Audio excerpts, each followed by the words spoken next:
जय हिंद एवरीवन, क्या हाल चाल। एकदम बढ़िया। मैं राजन द्विवेदी आप सभी का हार्दिक स्वागत करता हूं अपने YouTube चैनल उम्मीद क्लासेस में। साथियों, इस लेक्चर में हम लोग जो आपकी 12th क्लास का पहला चैप्टर है वैद्युत आवेश तथा क्षेत्र, वैद्युत आवेश तथा क्षेत्र के बारे में अध्ययन करेंगे। इसमें देखो जो हेडिंग है, सबसे पहले वर्ड क्या आया है? वैद्युत। सबसे पहले वर्ड आया है वैद्युत, तो पता होना चाहिए कि वैद्युत क्या होता है।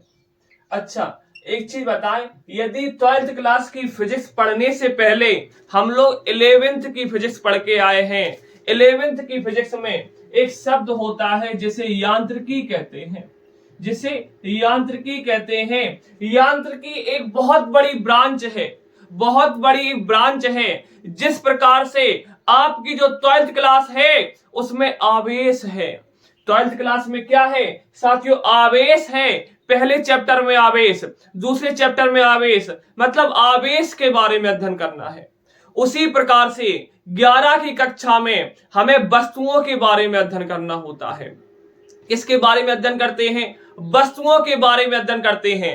यांत्रिकी जो आपकी 11 क्लास है उसमें एक यांत्रिकी शाखा है, उसमें यांत्रिकी एक क्या है?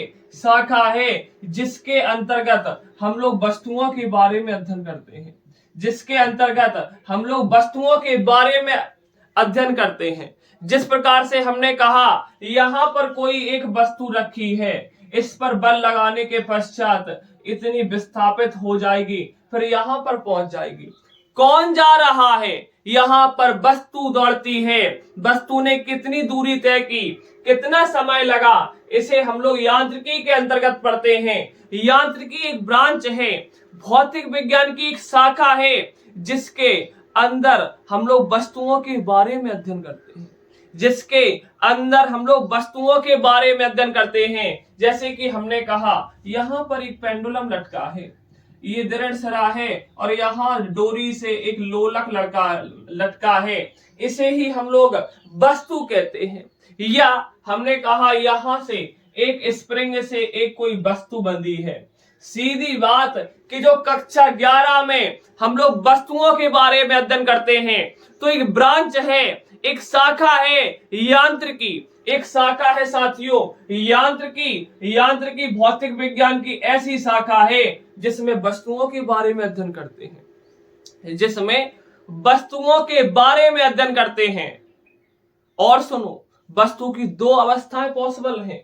जो वस्तु होती है, या तो वस्तु साथियों गतिमान होगी, या तो वस्तु रुकी होगी। जब साथियों वस्तु रुकी होगी, जब वस्तु साथियों रुकी होगी, और जब साथियों गत्यावस्था में होगी। जब वस्तु साथियों रुकी होगी तो इसे हम लोग स्टैटिक अर्थात स्थैतिकी के अंतर्गत पढ़ते हैं, स्थैतिकी के अंतर्गत पढ़ते हैं। और जब वस्तु दौड़ने लगे इसे साथियों हम लोग गतिकी के अंतर्गत पढ़ते हैं, इसे हम लोग गतिकी के अंतर्गत पढ़ते हैं। यहां पर देखो वस्तु की क्या अवस्था पॉसिबल है? या तो रुकी होगी, या तो गतिमान होगी। तो आपकी यांत्रिकी को दो शाखाओं में बांट दिया गया है, एक तो स्थैतिकी, एक बांट दिया गया है स्थैतिकी, और दूसरी क्या है? गतिकी। दूसरी क्या है साथियों? गतिकी। भौतिक विज्ञान की ऐसी शाखा जिसमें हम लोग वस्तुओं के बारे में अध्ययन करते हैं, उसे यांत्रिकी कहते हैं। और सुनिए, वस्तु की दो अवस्थाएं पॉसिबल है, या तो रुकी होगी और या तो गतिमान होगी। पहले रुकी हुई वस्तुओं के बारे में अध्ययन करते हैं, जिसे स्थैतिकी कहते हैं। हम लोग कक्षा 11 की बातें कर रहे हैं। कक्षा 11 में पहले दिन यही सारी चीजें समझाई जाती हैं। पहले रुकी हुई वस्तुओं के बारे में अध्ययन करते हैं, फिर वस्तु दौड़ने लगती है, तो ऐसी ब्रांच को हम लोग गतिकी कहते हैं। ये किसकी ब्रांचेस है, किसके अंदर से निकली है? ये तो भौतिक विज्ञान के अंदर आई है, और इसके अंदर दो ब्रांचेस चली गई, एक स्थैतिकी और एक गतिकी। यांत्रिकी की एक ऐसी शाखा जिसके अंतर्गत हम लोग रुकी हुई वस्तुओं के बारे में अध्ययन करते हैं, उसे स्थैतिकी कहते हैं। रुकी हुई वस्तुओं के बारे में अध्ययन करते हैं, उसे स्थैतिकी कहते हैं। और यांत्रिकी की एक ऐसी शाखा जिसमें साथियों हम लोग गतिमान वस्तुओं के बारे में अध्ययन करते हैं, उसे गतिकी कहते हैं। हमने यहाँ पर आपको 11th क्लास के बेसिक्स बताए हैं कि जब रुकी होगी तो ऐसी ब्रांच को स्थितिकी कहेंगे, जब गतिमान हो जाएगी और ऐसी ब्रांच को साथियों हम लोग क्या कहेंगे, गतिकी कहेंगे। उसी प्रकार से आपकी वैद्युत एक बहुत बड़ी यूनिट है, एक बहुत बड़ी यूनिट है, बार बार आप पढ़ेंगे। वैद्युत आवेश, वैद्युत विभव, वैद्युत धारिता, जिस वर्ड क्या है, कॉमन है। वैद्युत धारा, विद्युत चुंबकीय प्रभाव, विद्युत वर्ड एक कॉमन है, विद्युत वर्ड एक कॉमन है। यह भौतिक विज्ञान की ऐसी शाखा है जिस प्रकार से वहां पर हम लोग वस्तुओं के बारे में अध्ययन कर रहे थे।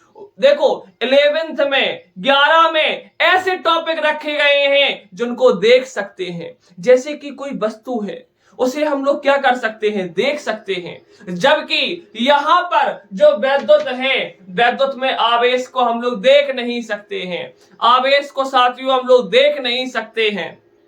और सुनिए, और देखो 12th क्लास में प्रकाश रखा गया है, प्रकाश की हेल्प से वस्तुओं को सीन कर सकते हैं, देख सकते हैं, लेकिन प्रकाश को नहीं देख सकते हैं। 12 में ऐसे टॉपिक रखे गए हैं जिनको देख नहीं सकते, और जबकि 11 में ऐसे टॉपिक रखे गए हैं जिनको देख सकते हैं। जैसे कि हमने कहा यहां से वस्तु यहां पर पहुंच गई, यहां पर कोई वस्तु है, यहां पर कोई वस्तु रखी है, कुछ दूरी बाद, कुछ समय बाद यहां पर पहुंच जाएगी। या कोई वस्तु है धागे से इस प्रकार से गति कर रही है, सरल लोलक की गति कर रही है, तो साथियों इसमें वस्तु दिखाई देती है। या साथियों एक स्प्रिंग से कोई गोला खींचते हैं तो वहां पर हमें क्या होता है, वो दिखाई देता है। क्या होता है साथियों, हमें दिखाई देता है। जो चीजें दिखती हैं उसे 11 में रखा गया है, जो दिखता नहीं उसे साथियों 12 में रखा गया है। जो दिखता नहीं उसे भी पढ़ना है, हम लोगों को 11 में पढ़ना है। कैसे, महसूस करके, अभी समझ में आएगा। तो वैद्युत एक बहुत बड़ी ब्रांच है, बहुत बड़ी क्या है साथियों, शाखा है, जिसके अंदर हम लोग आवेश के बारे में अध्ययन करेंगे। जिसके अंदर हम लोग साथियों किसके बारे में अध्ययन करेंगे, आवेश के बारे में अध्ययन करेंगे। तो यहां पर लिखेंगे भौतिक विज्ञान की, भौतिक विज्ञान की, भौतिक विज्ञान की ऐसी शाखा, ऐसी शाखा, भौतिक विज्ञान की ऐसी शाखा जिसके अंतर्गत, जिसके अंतर्गत, जिसके अंतर्गत आवेश के बारे में अध्ययन करते हैं, जिसके अंतर्गत आवेश के बारे में, आवेश के बारे में अध्ययन करते हैं, आवेश के बारे में अध्ययन करते हैं, उसे वैद्युत कहेंगे। क्योंकि वैद्युत वर्ड कॉमन है, जैसे वैद्युत आवेश, वैद्युत धारिता, वैद्युत विभव। तो यहां पर जो वैद्युत वर्ड कॉमन है, तो वैद्युत एक शाखा है जिसके अंदर हम लोग आवेश के बारे में अध्ययन करेंगे। इसके अंदर किसके बारे में अध्ययन करेंगे साथियों, आवेश के बारे में अध्ययन करते हैं, उसे वैद्युत कहते हैं, वैद्युत कहते हैं। जिस प्रकार से साथियों हमने बताया था यांत्रिकी, यांत्रिकी। अच्छा ये बताइए, यांत्रिकी में हम लोग किसके बारे में अध्ययन कर रहे थे, वस्तुओं के बारे में। अच्छा, वस्तुओं की दो अवस्था पॉसिबल थी, या तो रुकी होगी या तो गतिमान होगी।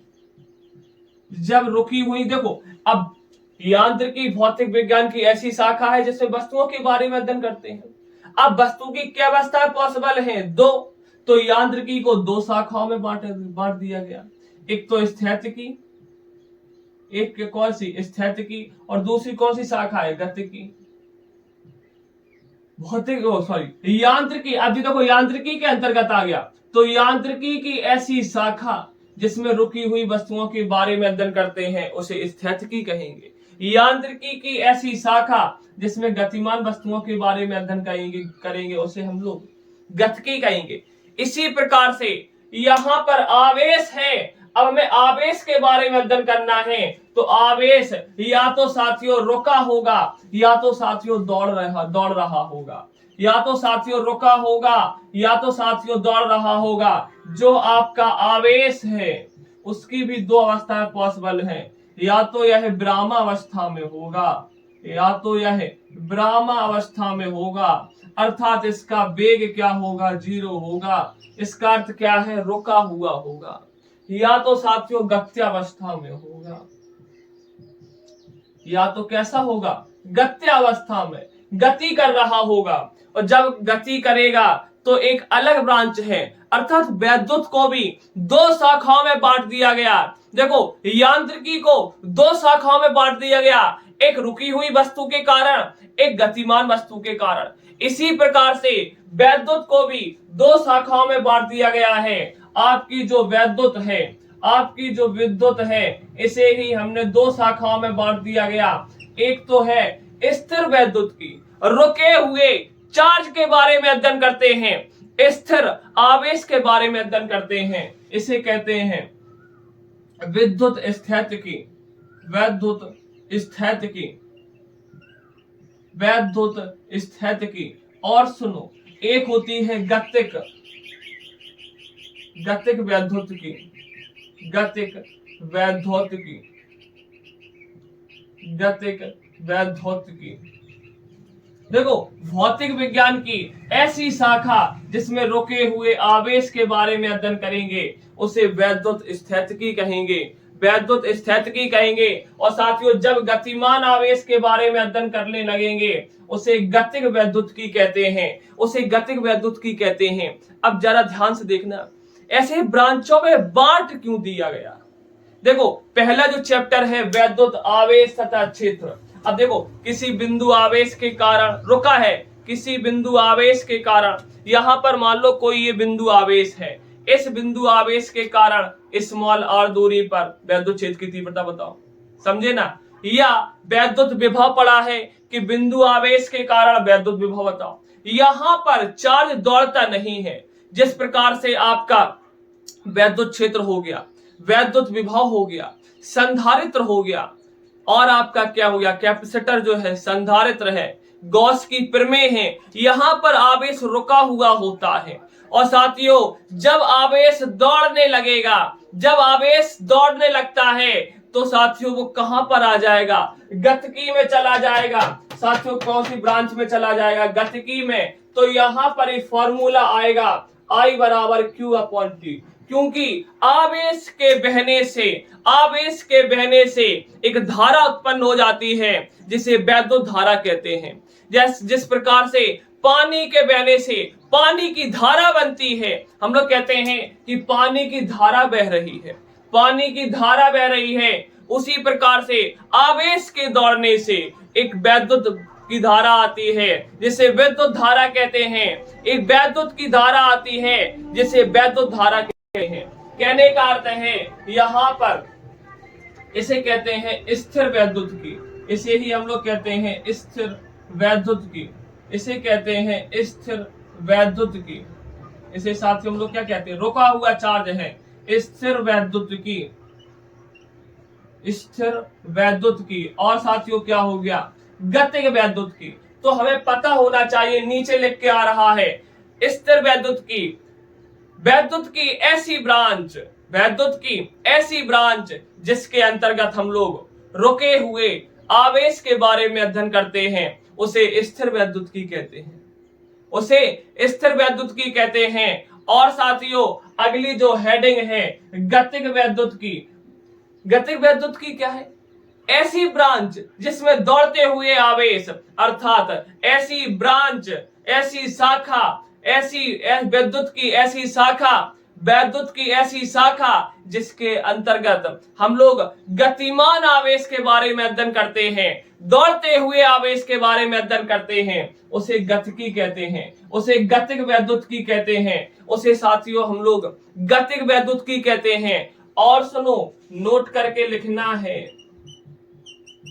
आपकी जो गतिक वैद्युत की है, आपकी जो गतिक वैद्युत की है, अब बताओ यहां पर गतिक वैद्युत की जो है इसमें क्या होगा, जब गतिमान आवेश हो जाएगा तो धारा आ जाएगी, जब आवेश दौड़ने लगेगा तो क्या आ जाएगी, धारा। तो यहां पर साथियों इसे ही हम लोग कहते हैं धारा वैद्युत।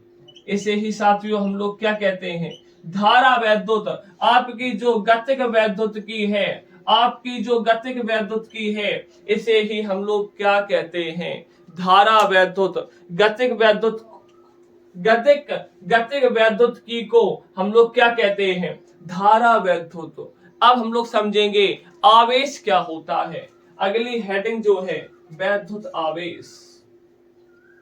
आपने देखा होगा जब हम लोग कंघी को, देखो वैद्युत समझे, अब आवेश किस प्रकार से आता है, आवेश को दिखाई नहीं देता है, हम लोग महसूस करेंगे। हमने कहा जिस प्रकार से एक कंघी को लिया और कंघी को मैंने क्या किया, सिर पर मतलब हेयर में क्या किया, रब किया, उसे रगड़ा, और रगड़ने के पश्चात जब उसे कागज के टुकड़े के पास ले जाया, कागज के टुकड़े के पास ले गए, और जब कागज के टुकड़े के पास ले गए साथियों, कागज देखो रगड़, पहले वस्तु को रगड़ा नहीं, पहले वस्तु को मैंने रगड़ा नहीं, और जब रगड़ा नहीं तब उसे कागज के पास ले गए तो कोई गुण नहीं आया, कोई भी गुण नहीं आया। और साथियों कंघी को रगड़ने के पश्चात, कंघी को रगड़ने के पश्चात जब कागज के टुकड़े के पास ले गए तो हमने देखा कि कागज के टुकड़े मटकने लगे और कुछ कागज के टुकड़े कंघी से आकर्षित हो गए, कंघी की ओर चिपक गए। और साथियों मतलब रगड़ने के पश्चात पदार्थ में विशेष प्रकार का गुण आ गया, जिसे वैद्युत कहेंगे, जिसे आवेश कहेंगे, वैद्युत आवेश कहते हैं। वैद्युत आवेश एक गुण है, एक प्रॉपर्टी है जो दिखाई नहीं देता है। अब देखो यहां पर मैंने जब रगड़ा है और रगड़ने के पश्चात एक इस पदार्थ में एक गुण आ गया, इस पदार्थ में एक गुण आ गया।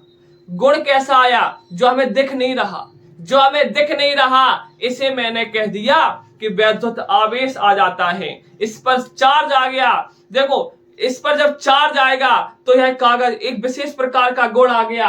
वैद्युत आवेश एक पदार्थ का गुण है। जिस प्रकार से कोई काले रंग का व्यक्ति है, जब कोई काले रंग का व्यक्ति है उसे गर्मी ज्यादा महसूस होती है, क्योंकि काले रंग का गुण है प्रकाश को ज्यादा अवशोषित करना, प्रकाश को ज्यादा से ज्यादा अवशोषित करना, प्रकाश को ज्यादा से ज्यादा अवशोषित करना। उसी प्रकार से वैद्युत आवेश पदार्थ का एक गुण है। जिस प्रकार से यहां पर ये तार है, इसमें क्या है, दृढ़ता का गुण है, इसको खींच रहे हैं, खींच नहीं रहा है। जिस प्रकार से चिंगम होती है, उसको साथियों जब हम लोग खींचते हैं तो वह खिंच जाता है, और कई ऐसे प्रकार के तार होते हैं जिनको खींचते हैं तो उसमें विशेष प्रकार का गुण होता है, जिसे तन्यता कहते हैं, जिसे तन्यता कहते हैं। उसी प्रकार से जो वैद्युत आवेश है वो पदार्थ का एक गुण है, पदार्थ का एक गुण है। देखो भाई हमने पहले बताया है कक्षा 12 में ऐसे टॉपिक रखे गए जो दिखाई नहीं देते, इन्हें महसूस करना पड़ता है कि मैंने रगड़ा और रगड़ने के पश्चात इस पदार्थ में एक गुण आ गया, इस पदार्थ में एक क्या आ गया, गुण आ गया, जिसे वैद्युत आवेश कहते हैं। वैद्युत आवेश, वैद्युत आवेश पदार्थ का एक गुण है। वैद्युत आवेश, वैद्युत आवेश पदार्थ का एक गुण है, पदार्थ का एक क्या है, गुण है। अब देखो, अब एक चीज देखिए आपने, चुंबक है और चुंबक के पास जब लोहे की वस्तु को ले जाओगे तो वह आकर्षित करेगी, वह क्या करेगी, आकर्षित करेगी। अरे चुंबक है, लोहा ले जा पास में, अब पता नहीं लोहा तुम्हारे पास रखो, चुंबक हमारे पास रखे, अब इसका तो एक लिमिट है, इसकी एक औकात है कि यह यहां तक विद्युत क्षेत्र उत्पन्न करेगा। उसके अंदर यदि किसी लोहे की छड़ को लाओगे तो वह आकर्षित कर लेगी, तो वह क्या कर लेगी, चुंबक उसे आकर्षित कर लेगी। मतलब चुंबक चारों ओर एक लिमिट तक एक कुछ ऐसा उत्पन्न करता है कि उसके अंदर लोहे की वस्तु को लाओगे तो वह उसे आकर्षित कर लेगी। उसी प्रकार से साथियों रगड़ा और रगड़ने के पश्चात अब देखो, रगड़ने के पश्चात अब कागज के टुकड़े यहां पर रखे और कंघी यहां पर करे, क्या आकर्षित करेगा? नहीं। ये आवेश जब कागज के पास ले जाएंगे, एक समय ऐसा आएगा कि कागज के टुकड़े आकर्षित होने लगेंगे। कागज के टुकड़े साथियों आकर्षित होने लगेंगे। क्यों? क्योंकि आवेश भी अपने चारों ओर एक क्षेत्र उत्पन्न करता है जिसे वैद्युत क्षेत्र कहते हैं। देखो, वैद्युत आवेश पदार्थ का एक गुण तो है जो अपने चारों ओर वैद्युत क्षेत्र उत्पन्न करता है। अपने चारों ओर वैद्युत क्षेत्र उत्पन्न करता है जो अपने चारों ओर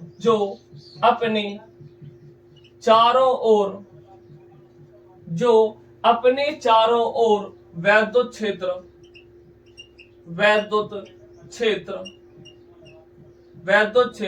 उत्पन्न करता है। वैद्युत क्षेत्र उत्पन्न करता है और एक बल लगाता है। यहां पर आया और कागज पर एक बल लगाया। आपको पता है कि जब किसी वस्तु को छोड़ते हैं तो वह नीचे आती है, और जबकि देखो, किसी भी वस्तु को छोड़ेंगे कहां पर आएगी? नीचे। कहां पर आएगी? नीचे। आपको उठाकर हम पटक देंगे, आप कहां आएंगे? नीचे। आप कहां पर आएंगे? नीचे। और जबकि जब कंघी को रगड़ने के पश्चात कागज के टुकड़े की ओर ले जा रहे हैं तो कागज के टुकड़े तो ऊपर की ओर भाग रहे हैं। कागज के टुकड़े तो ऊपर की ओर भाग रहे हैं, तो उस पर बल लग रहा है। उस पर क्या लग रहा है? बल लग रहा है। उसे वैद्युत बल कहते हैं। अर्थात आवेश जो है वो बल का भी अनुभव करता है, वैद्युत क्षेत्र उत्पन्न करता है तथा वैद्युत बल, क्योंकि वैद्युत से संबंधित है, वैद्युत बल का अनुभव भी करता है। वैद्युत बल का अनुभव भी करता है। वैद्युत बल का अनुभव भी करता है। मजा नहीं आया? अभी आएगा मजा। अभी मजा नहीं आया तो अभी आएगा। आपको पता है, आप देखो, अब जैसे कंघा है या कोई लोहे की वस्तु है, वास्तविकता में वस्तु पर आवेश नहीं होता है। जनरली क्या होता है, इसको नोट करने के पश्चात पहले तो समझ ले रहे हैं। जनरली यहां पर कोई भी वस्तु है वो परमाणुओं से मिलकर बनी है। पहले कंघी पर कोई आवेश नहीं था, लेकिन उसे रगड़ने के पश्चात उस पर आवेश आ गया। ये आवेश आता कैसे है? जरा इसे फील करते हैं। माना कि जो वस्तु जो है वो परमाणुओं से मिलकर बनी होती है। आपकी कोई भी वस्तु है परमाणुओं से मिलकर बनी होती है। हमने कहा यहां पर जो वस्तु है वो परमाणुओं से मिलकर बनी होगी, और आपको पता है कि परमाणु के अंदर एक नाभिक होता है और नाभिक के चारों ओर कक्षाएं होती हैं जिनमें इलेक्ट्रॉन चक्कर लगाता है। और साथियों, जितने इलेक्ट्रॉन चक्कर लगाते हैं, जितना माइनस का आवेश होगा उतना साथियों प्रोटॉन होगा। कहने का अर्थ है परमाणु जो होता है वो उदासीन होता है, उस पर कोई आवेश नहीं होता है। कोई भी परमाणु है, क्या परमाणु पर आवेश होता है? कोई भी वस्तु है, वस्तु किससे मिली है? परमाणुओं से। परमाणु वैद्युत उदासीन है और वस्तु भी वैद्युत उदासीन होती है, उस पर भी कोई आवेश नहीं होता है। क्यों? क्योंकि जितने इसमें प्रोटॉन होंगे, देखो परमाणु के अंदर क्या होंगे? प्रोटॉन, क्योंकि वस्तु किससे मिलकर बनी है? परमाणुओं से। वस्तु किससे मिलकर बनी है? परमाणुओं से। और परमाणु के अंदर जितने प्रोटॉन होंगे उतने इलेक्ट्रॉन होंगे, जितने प्रोटॉन होंगे उतने ही क्या होंगे? इलेक्ट्रॉन होंगे। हमने मान लिया कि इस वस्तु में 20 इलेक्ट्रॉन है और 20 ही प्रोटॉन है। और प्रोटॉन कैसा होता है? प्लस का। इलेक्ट्रॉन कैसा होता है? माइनस का। 20J माइनस 20 प्लस 20, टोटल कितना आएगा? 0। अर्थात वस्तु पर कुल आवेश क्या है? 0। वस्तु क्या है? वैद्युत उदासीन है। अब एक काम करेंगे हम लोग क्या करेंगे? एक काम करेंगे कि मैंने कहा इस वस्तु से इलेक्ट्रॉन को निकाल लो, तुमने कहा प्रोटॉन भी तो है, प्रोटॉन को निकालो। ना बाबा ना, बहुत बड़ी गलती कर रहे आप। प्रोटॉन को नहीं निकाल सकते हैं, प्रोटॉन को नहीं निकाल सकते हैं। क्यों? अब देखो यहां पर नाभिक है, नाभिक के अंदर प्रोटॉन बैठे होते हैं, नाभिक के अंदर बैठे होते हैं। प्रोटॉन कहां बैठे होते हैं? नाभिक के अंदर। और जबकि इलेक्ट्रॉन उसकी कक्षा में चक्कर लगाते हैं, जबकि आपको पता है कि जो इलेक्ट्रॉन है वो कक्षा में चक्कर लगाते हैं। और सुनो, नाभिक के अंदर एक विशेष प्रकार का बल लगता है। हाँ बोलो यार, एक विशेष प्रकार का बल लगता है जिसे नाभिकीय बल कहते हैं। और नाभिकीय बल छोटा मोटा बल नहीं है, एक विशेष प्रकार का बल है, प्रबल बल है। नाभिकीय बल जो होता है वो प्रबल होता है। तो प्रोटॉन को निकालना, अब देखो नाभिक के अंदर प्रोटॉन है और बाहर क्या है? इलेक्ट्रॉन। इसको अंदर से निकालना बहुत कठिन महसूस, बहुत कठिनाई होती है। अब परमाणु है, अब परमाणु भी बहुत छोटा, उसके अंदर जाओ और प्रोटॉन को निकाल लो, बड़ी कठिनाई आएगी, संभव ही नहीं है। और दूसरी चीज, इलेक्ट्रॉन बाहर बैठे हैं और जब कोई बाहर होता है उसे आसानी से ले जा सकते हैं। यहां पर इलेक्ट्रॉन है और बाहर बैठा होगा तो और जल्दी आ जाएगा और बाहर बैठा होगा और जल्दी आ जाएगा। एक कंडीशन तो ये है कि प्रोटॉन जो है वो नाभिकीय बल के कारण नहीं निकल पाता है। दूसरा पॉइंट, प्रोटॉन इलेक्ट्रॉन की तुलना में वजनदार होता है, भारी होता है। जो प्रोटॉन है वो वजनदार होता है, वो भारी होता है।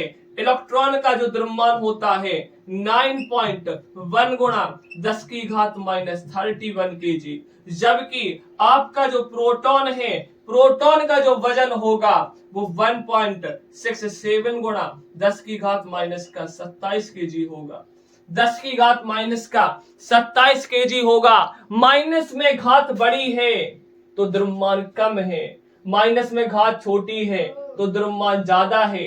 साथियों, प्रोटॉन वजनदार होता है, इलेक्ट्रॉन हल्का होगा। जो हल्का होगा उसे टांगना आसान हो जाएगा, उसे टांग कर ले जाना आसान हो जाएगा। इसीलिए वस्तु से इलेक्ट्रॉन ही निकलते हैं और किसी भी वस्तु को साथियों हम लोग इलेक्ट्रॉन ही देते हैं।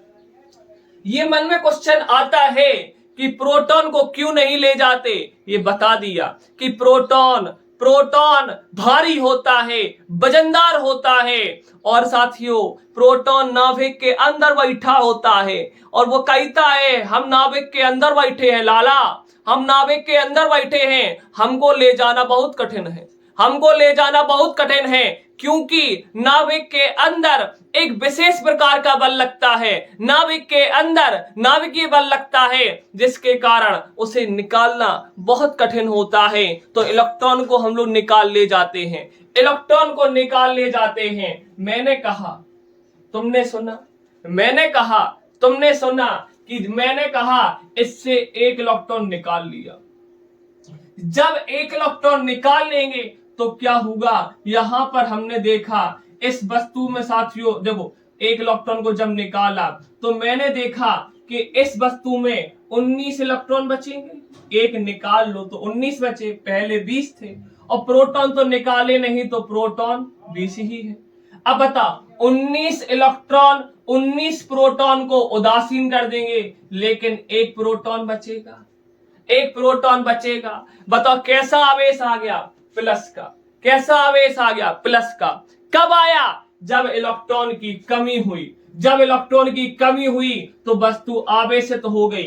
जब इलेक्ट्रॉन की कमी हुई तो वस्तु आवेशित हो गई। हमने कहा यहां पर एक वस्तु है, इसमें देखो 20 इलेक्ट्रॉन है, 20 प्रोटॉन है। अब मैंने क्या किया? इसे बाहर से इलेक्ट्रॉन दे दिया। अब यहां पर इलेक्ट्रॉन की क्या हो जाएगी? अधिकता। इलेक्ट्रॉन 21 हो जाएंगे और प्रोटॉन 20 ही रहेंगे। अब 20 प्रोटॉन ने 20 इलेक्ट्रॉन को उदासीन कर दिया, बचा क्या? एक इलेक्ट्रॉन। बचा क्या? एक इलेक्ट्रॉन। यहां पर क्या बचा था? प्रोटॉन। यहां पर क्या बचा? इलेक्ट्रॉन। इलेक्ट्रॉन माइनस का है, प्रोटॉन प्लस का है। तो वस्तु में आवेश कब आया? वस्तु में आवेश कब आया? इलेक्ट्रॉन की कमी या अधिकता के कारण। जब किसी वस्तु से इलेक्ट्रॉन को खींच लेते हैं, इलेक्ट्रॉन को खींच लेंगे तो उस वस्तु में इलेक्ट्रॉन की कमी हो जाएगी, और जब किसी वस्तु में इलेक्ट्रॉन को भर देंगे, जब किसी वस्तु में इलेक्ट्रॉन को भर देंगे तो उस वस्तु में इलेक्ट्रॉन की अधिकता हो जाएगी। कहने का अर्थ है यहां पर जो दूसरी परिभाषा है कि इलेक्ट्रॉन की कमी या अधिकता को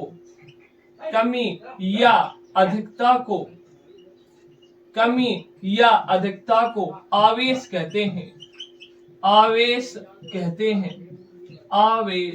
कहते हैं। क्या कहते हैं साथियों? आवेश कहते हैं। क्या कहते हैं?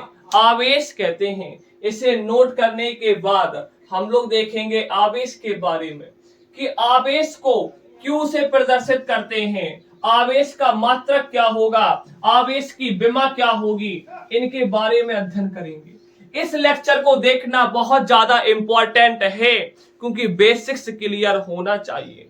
हम लोग बात करेंगे आवेश को कैपिटल क्यू या स्मॉल क्यू से प्रदर्शित करते हैं।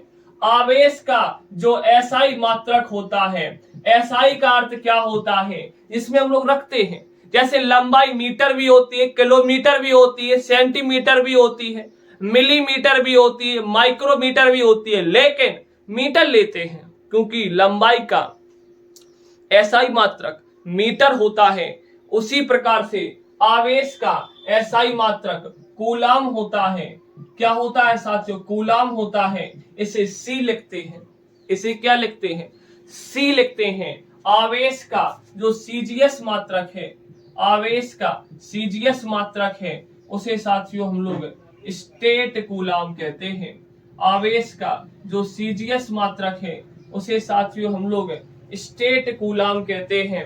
आवेश का जो सीजीएस मात्रक है उसे स्टेट कूलाम कहते हैं। आपने एक चीज पढ़ा होगा, यहां पर एक चीज देखते हैं कि आवेश की विमा क्या होगी। हमें पता है, 3-4 चीजें पता होनी चाहिए। लंबाई की विमा L होती है, द्रव्यमान की विमा M होती है, समय की विमा T होती है, वैद्युत धारा की विमा A होती है, वैद्युत धारा की विमा A होती है, और हमें पता है वैद्युत धारा I बराबर Q अपॉन T, तो Q बराबर हो जाएगा साथियों IT।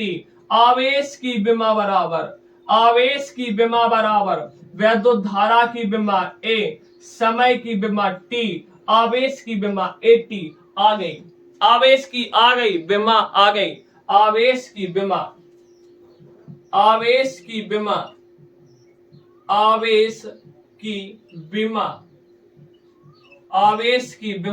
AT होती है। आवेश की विमा साथियों क्या होती है?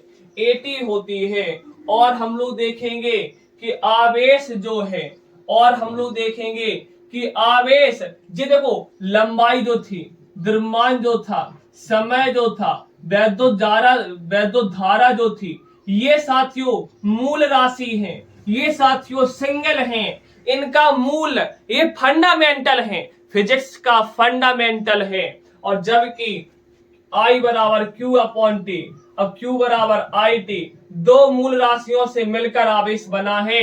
आवेश उत्पन्न हुआ है। आवेश व्युत्पन्न राशि है। आवेश कैसी राशि है? व्युत्पन्न राशि है। आवेश व्युत्पन्न राशि है, व्युत्पन्न राशि है।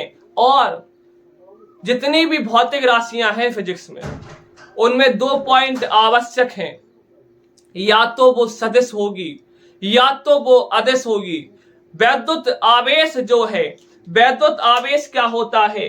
किसी भी तार में बहने के कारण किस आवेश तार में क्या दौड़ता है?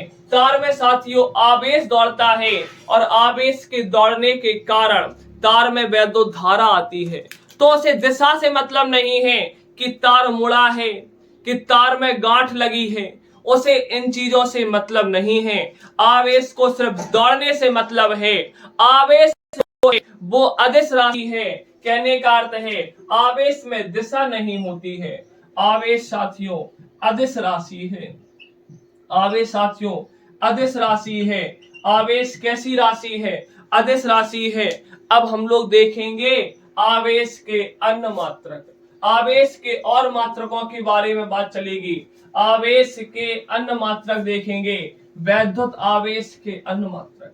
अब हम लोग देखेंगे कि आवेश का सबसे छोटा मात्रक क्या होता है, आवेश का सबसे बड़ा मात्रक क्या होता है। आवेश के अन्य मात्रक, आवेश के अन्य मात्रक में पहला पॉइंट लिखेंगे, पता बार बार लिखा मिल जाता है, माइक्रो कूलम, मिली कूलम, या चाहे यहां लगा दे माइक्रोमीटर, मिलीमीटर, पिकोमीटर, नैनोमीटर, ये बार बार वर्ड मिलता है। तो बार बार जो मिले उसे बार बार पढ़ोगे तो बार बार करोगे तो याद हो जाएगा। तो हम लोग देखेंगे एक मिली कूलम, एक माइक्रो कूलम, एक नैनो कूलम, एक पिको कूलम, एक एक एक एक।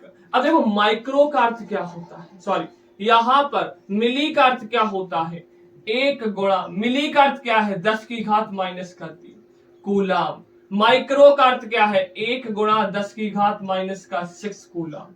नैनो का अर्थ क्या है 1 गुणा 10 की घात माइनस का 9 कूलम।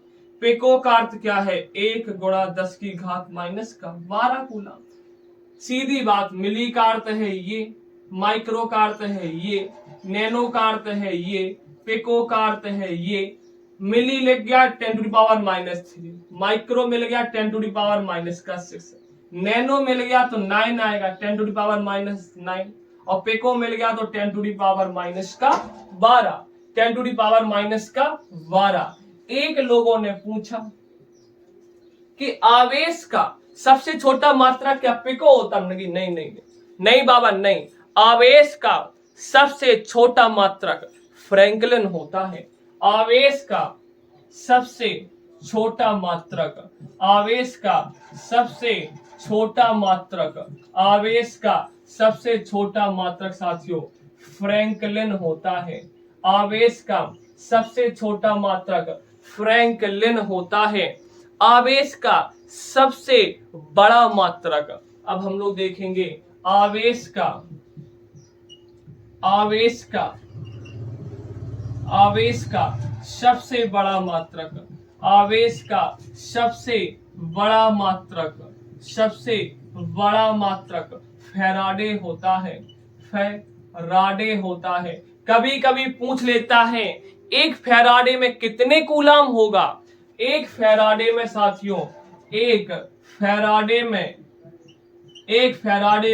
96,485 कूलम होते हैं। यह जो 485 है 96,000 में, तो एक फैराडे को F लिख देते हैं, कूलम को C लिख देते हैं, तो 96,500 कूलम भी लिख सकते हैं।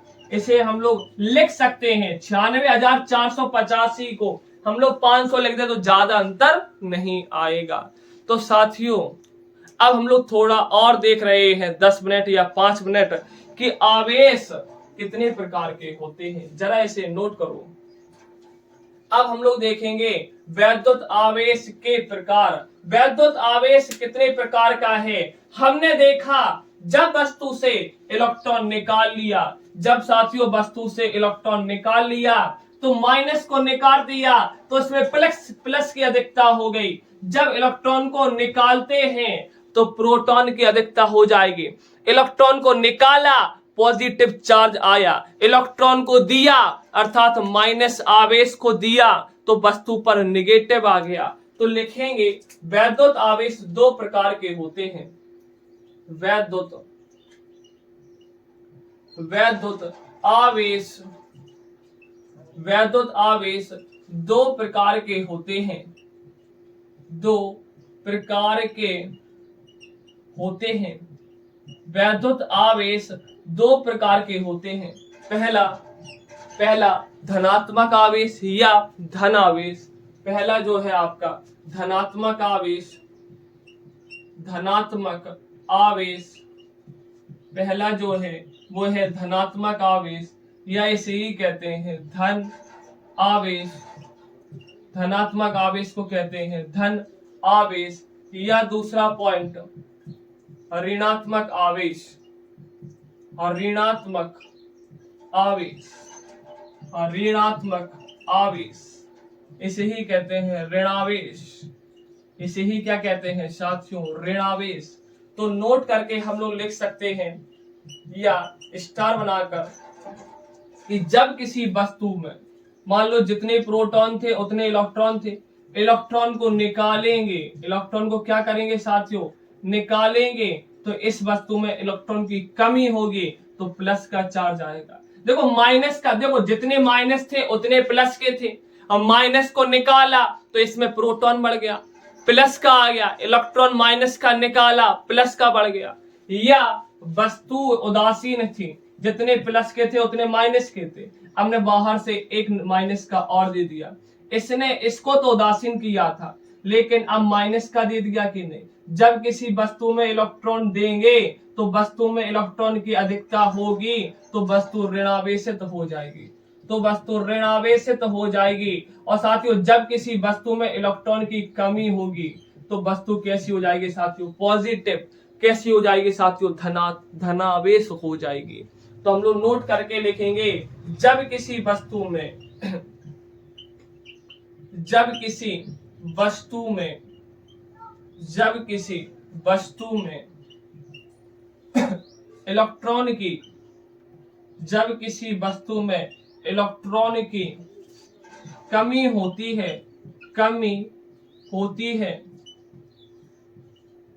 होती है तो वस्तु पर, अब जब कमी हो रही तो वस्तु पर धनात्मक आवेश आ जाता है, धनात्मक आवेश आ जाता है। और पॉइंट लिखेंगे नीचे या ऊपर लिख रहे हैं शायद ना दिखे, तो हम लोग अगला जो पॉइंट लिखेंगे इसी नीचे पहला पॉइंट ए ये है, यहाँ पर भी जब किसी वस्तु में जब किसी वस्तु में इलेक्ट्रॉन की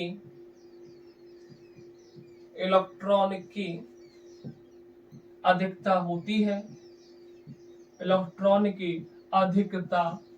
है तो वस्तु पर ऋण आवेश आ जाता है, तो वस्तु पर ऋणावेश या ऋणात्मक आवेश ऋणावेश आ जाता है, वस्तु पर ऋण आवेश आ जाता है। कहने का अर्थ है यहाँ पर एक चीज देख ले रहे हैं छोटी सी, कि आवेश जो है वो प्लस का भी हो सकता है और माइनस का भी हो सकता है। आवेश दो प्रकार का हो सकता है। साथियों इस लेक्चर में हमने आवेश का मात्रक, आवेश क्या है, आवेश किस प्रकार से आया है, कमी होती है तो क्या होगा, अधिकता होगी तो क्या होगा। अगले लेक्चर में हम बात करेंगे प्रॉपर्टी ऑफ चार्ज, आवेश के गुण। आवेश तो मिल गए, अब आवेश के गुण देखेंगे। आज के लिए साथियों इतना ही। जय हिंद।